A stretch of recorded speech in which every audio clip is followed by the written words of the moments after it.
Here we came, roaring onto the football field from the end zone, knees high as chins, snare drums rat-a-tat-tatting at a furious pace to set spectators' hearts pumping in the stands and produce fear and awe in the opposing band, then halting for a 4-count heartbeat before blasting into March Grandioso. The real Friday Night Lights began in Monahans in 1961 when the Big Green Band first lit up the eyes and ears of West Texas.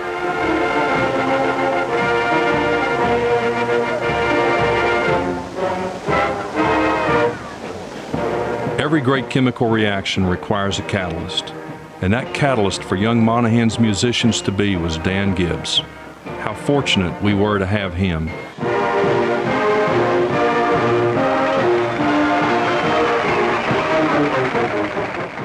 Who dared enter us in such a wide and deep variety of prestigious contests, such as those sponsored by Walt Disney, MICKEYMOUSE, the Colorado Blossom Festival in Cannon City, the Buccaneer Days festivals in Corpus Christi. Ladies and gentlemen, we proudly present the varsity band of Monahans High School under the direction of Mr. Dan Gibbs. Watch and listen to the Monahans High School Band under the direction of Mr. Dan Gibbs.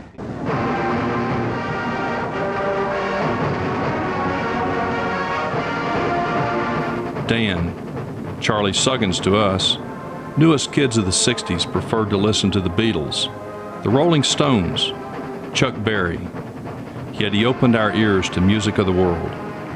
What other band director in the nation dared have Woodstock Nation attempt the intricate polyrhythms of La Fiesta Mexicana?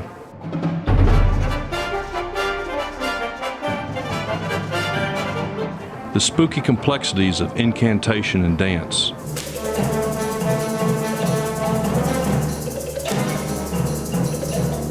The delicate melodies of variations on a Korean folk song.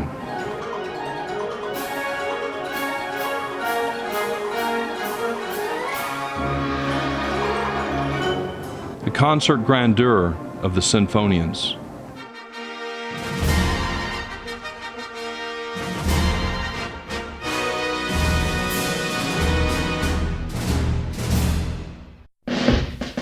The music tunes from Mary Poppins, the Mickey Mouse March, Russian Christmas music, Irish tune from County Derry, selections from Cole Porter, and the martial marches of John Philip Sousa.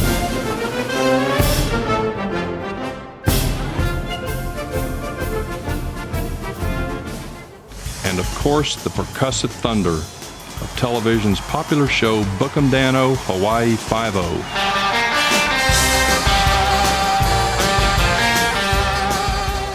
Dan Gibbs did, and the results and accolades came rolling in. The AAA Honor Band in 1972 and 1976, numerous annual firsts in concert, sight reading, and marching, numerous ovations and grand prizes at contests throughout the Southwest, the first band to play at Texas Stadium for the Dallas Cowboys in a nationwide TV audience, and a standing invitation to march anytime by the Cotton Bowl Committee. Dan Gibbs told us wet behind the ears youngsters, yes, you can. Sure, our goals are hard, and we set them high. It'll take hours of practice. That's why I'm here. We can do this. You can do this.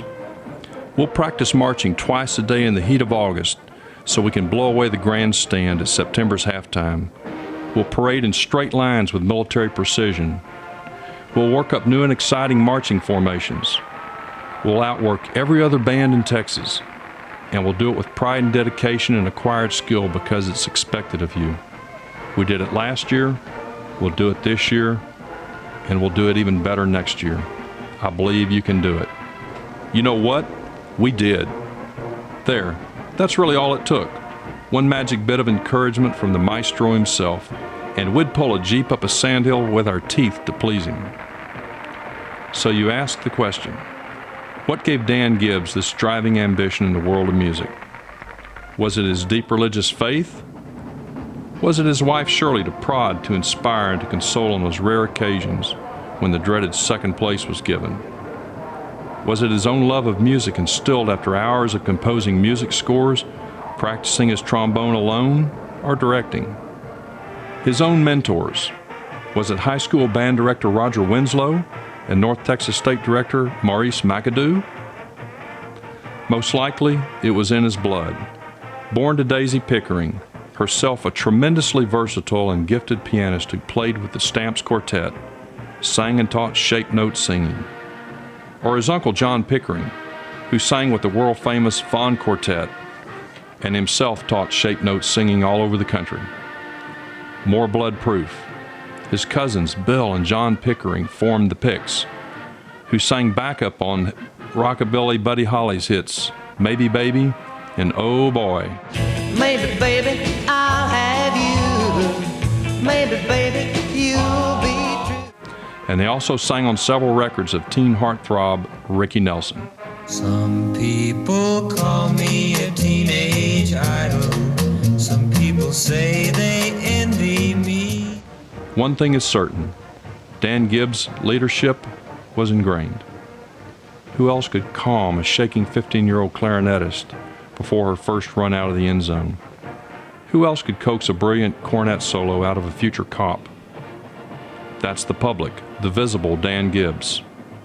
Behind the scenes, he spent countless hours booking hotels, organizing out-of-state band trips and yearly pancake suppers, begging for money, hiring buses and bus drivers, making arrangements with festival committees, auditioning for various bowl and festival panels, phoning fellow band directors for advice, and a myriad of other details that we'll never know.